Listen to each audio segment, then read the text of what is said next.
ഈ പഠന റിപ്പോർട്ടിൽ മയക്കുമരുന്നിന്റെ ഉപഭോഗം ഏറ്റവും കുറവുള്ള സംസ്ഥാനം കേരളമാണ്. അതുപോലെ തന്നെ ലഹരി ഉപഭോഗം, മയക്കുമരുന്നല്ല മറ്റു ലഹരികളുടെയും ഉപഭോഗത്തിൽ ഏറ്റവും കുറവുള്ള സംസ്ഥാനമാണ് കേരളം.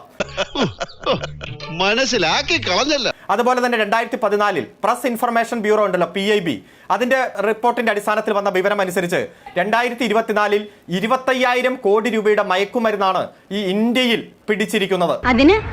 അതിനൊന്നും ഇല്ലേ? എന്നാൽ കേരളത്തിൽ അതിൽ പിടിച്ചിരിക്കുന്ന 100 കോടിയിൽ താഴെ, അതായത് 25,000 കോടി രൂപയിൽ 24,900 കോടി രൂപയും കേരളത്തിന് പുറത്തുള്ള സംസ്ഥാനങ്ങളിൽ നിന്നാണ്. ആണോ? ഭയങ്കര.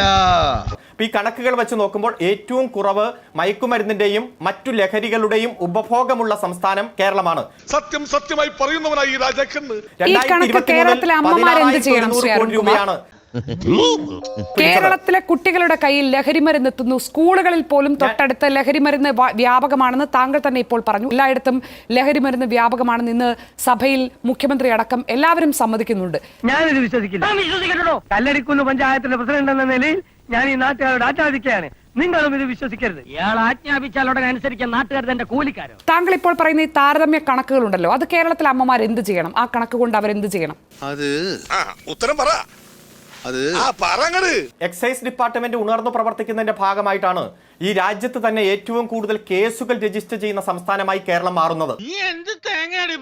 അല്ല, കേരളത്തിലെ ഏറ്റവും കൂടുതൽ കേസുകൾ രജിസ്റ്റർ ചെയ്യുന്ന സംസ്ഥാനമായതുകൊണ്ട് ഇന്നും ഇന്നലെയും മിനിഞ്ഞാന്നും ഇനിയും ഈ കഴിഞ്ഞ ഒരു മാസം മുഴുവൻ ലഹരി മരുന്നിന്റെ പേരിൽ കണ്ണീര് കുടിച്ച കുടുംബങ്ങളിലെ അമ്മമാരെന്ത് ചെയ്യണം, അച്ഛന്മാരെന്ത് ചെയ്യണം, ആ കുടുംബങ്ങളിലെ അംഗങ്ങൾ എന്ത് ചെയ്യണം, നമ്മളെല്ലാവരും എന്ത് ചെയ്യണം? ഈ കണക്കുകൊണ്ട്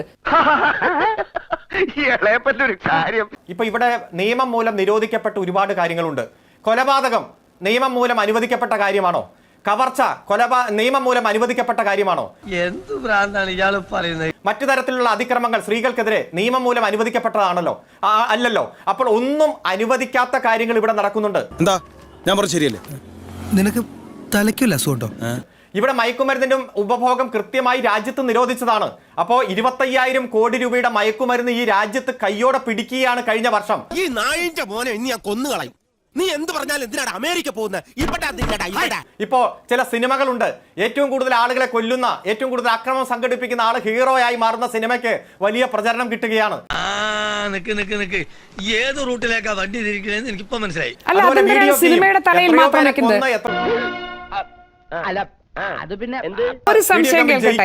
അതായത് ഇപ്പോൾ ശ്രീ അരുൺകുമാറും ആദ്യം സിനിമയിലേക്ക് പോയി അല്ലെ? ഏറ്റവും ആദ്യം താങ്കളും പോയത് സിനിമയിലേക്കാണ്. സിനിമയിൽ അക്രമവാസന പ്രോത്സാഹിപ്പിക്കുന്നു. അത് കാണുന്നതോടുകൂടി എല്ലാവരും അത് ഹീറോ ആയി ഏറ്റെടുക്കുന്നു. രാഷ്ട്രീയത്തിൽ എന്താണ് സംഭവിക്കുന്നത്? രാഷ്ട്രീയത്തിൽ അക്രമം നടത്തുകയും രാഷ്ട്രീയ കൊലപാതകം നടത്തുകയും ചെയ്ത് ജയിലിൽ പോകുന്നവരെ നിങ്ങളുടെ രാഷ്ട്രീയ പാർട്ടി എങ്ങനെയാണ് സ്വീകരിക്കുന്നത്? എന്താ ഉറക്കം വരുന്നു? ഇത് ഈ പറഞ്ഞതുപോലെ ഹീറോ ആയിട്ടല്ലേ? അതോ അവരെ എന്നേക്കുമായി ജീവിതത്തിൽ നിന്ന് മാറ്റി നിർത്താനും അവർക്കെതിരെ കർശന നിയമ നടപടി എടുക്കാനും അവർക്കെതിരെ ആഹ്വാനം നടത്തുകയുമാണോ നിങ്ങൾ ചെയ്യുന്നത്? ഈ പുഷ്പങ്ങളെല്ലാം ഇവിടെ കൃഷി ചെയ്യുന്നതാണെങ്കിൽ നല്ല രസമുണ്ട്. ഞാൻ ചോദിച്ചതിന് മറുപടി കിട്ടിയില്ല. സിനിമയിൽ ഈ വില്ലത്തരം കാണിക്കുന്നവരെ ഹീറോ ആക്കുന്നു എന്ന് പരിതപിക്കുന്ന താങ്കളും ഇന്ന് താങ്കളുടെ മുഖ്യമന്ത്രി നിയമസഭയ്ക്കുള്ളിലും അക്രമം കാണിക്കുന്ന, പാർട്ടിക്ക് വേണ്ടി അക്രമം നടത്തുന്നവരോട് എന്ത് നിലപാടാണ് സ്വീകരിക്കുന്നത്? നിങ്ങൾ അക്രമവാസനയെ പ്രോത്സാഹിപ്പിക്കുകയാണോ നിരുത്സാഹപ്പെടുത്തുകയാണോ ചെയ്യുന്നത്? ഇങ്ങനെ മിണ്ടാൻ പറ്റാതെ നിൽക്കുന്നതിന് ഞങ്ങളുടെ നാട്ടിൽ എന്താ പറയാന്നറിയോ? അണ്ണാക്കിലെ പിരിവെട്ടി. അല്ല, ഇതിവിടെ ഈ രാജ്യത്ത് രജിസ്റ്റർ ചെയ്യുന്ന കേസുകളുടെ കണക്ക് പറയുമ്പോൾ താങ്കൾ അതിൽ നിന്ന് തെന്നിമാറുന്നു. എന്തൊരു ബുദ്ധി കള്ളൻ. കേരളത്തിൽ രജിസ്റ്റർ ചെയ്യുന്ന കണക്ക് ആദ്യം അബ്കാരി കേസ് പറഞ്ഞപ്പോഴേക്കും താങ്കൾ മറ്റു കണക്ക് പറയാൻ അനുവദിക്കാതെ മറുചോദ്യം ചെയ്തു. നിന്റെ ഈ തൊട്ടിത്തരം കണ്ടിട്ട് എനിക്കങ്ങോട്ട് സഹിക്കാൻ പറ്റുന്നില്ല. കണക്ക് കൊണ്ട് എന്ത് ചെയ്യണമെന്നാണ് ഞാൻ ചോദിച്ചത്. അതിന് താങ്കൾ മറുപടി പറഞ്ഞാൽ ഞാൻ ഇടപെടില്ല. ഇപ്പോൾ തൊട്ടടുത്ത് എന്റെ നാട്ടിലാണ് ഇപ്പോൾ വന്ന വാർത്ത. അനുജൻ ഡി അഡിക്ഷൻ സെന്ററിൽ കൊണ്ടുപോയതിന് സഹോദരനെ വെട്ടി പരിക്കേൽപ്പിച്ചു, മാരകമായി പരിക്കേറ്റിരിക്കുകയാണ്. ഈ കണക്ക് കൊണ്ട് എന്ത് ചെയ്യണം ശ്രീ അരുൺകുമാർ? കേരളത്തിലെ മനുഷ്യർ എന്ത് ചെയ്യണം? താങ്കൾ ഇപ്പോൾ പറയുന്ന ഈ കണക്കുകൾ കൊണ്ട് കേരളത്തിലെ മനുഷ്യർ എന്ത് ചെയ്യണം? കണക്കുകൾ കൃത്യമായി നമ്മളെല്ലാം മനസ്സിലാക്കണം. അടിപൊളി. പൊതുസമൂഹത്തിൽ നടക്കുന്നത് എന്താണെന്ന് ബോധ്യപ്പെടണം. ഇപ്പൊ ചോദിക്കുന്ന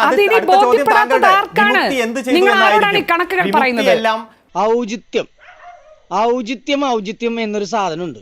ഒരു മനുഷ്യനായ കുറച്ചൊക്കെ ഔചിത്യം വേണം. ശ്രീ അരുൺകുമാർ ദയവ് ചെയ്ത് ഒരു കാര്യം മനസ്സിലാക്കൂ. അങ്ങേയറ്റം എത്തിയെന്ന് നിങ്ങൾ തന്നെ സമ്മതിക്കുന്നുണ്ട്. അങ്ങേയറ്റം എത്തിയെന്ന് നിങ്ങൾ തന്നെ സമ്മതിക്കുന്ന കാര്യത്തിൽ കേരളത്തെക്കാൾ കൂടുതൽ ക്രൈം നടക്കുന്നത് ആന്ധ്രാപ്രദേശിലാണെന്നോ പഞ്ചാബിലാണെന്നോ അറിഞ്ഞിട്ട് കേരളത്തിലെ മനുഷ്യർ എന്ത് ചെയ്യണം? അത് തികച്ചും താർക്കികമായ ചോദ്യമാണ്. ആർക്കും മറുപടി പറയാൻ പറ്റാത്തൊരു ചോദ്യം. ഈ ലോകത്ത് ഒരു സർക്കാർ ഒരു സംഘടനയ്ക്കും അതിന് മറുപടി പറയാൻ കഴിയില്ല.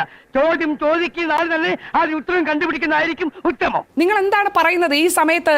നോക്കൂ, പഞ്ചാബിൽ കുറച്ചുകൂടി കൂടുതലാണ് മയക്കുമരുന്ന് പിടിച്ചത്, ഇവിടെയാണ് കൂടുതൽ എന്ന് അറിഞ്ഞതുകൊണ്ട് ഇന്ന് അക്രമം നേരിട്ട മനുഷ്യരുടെ ബന്ധുക്കൾ എന്ത് ചെയ്യണം?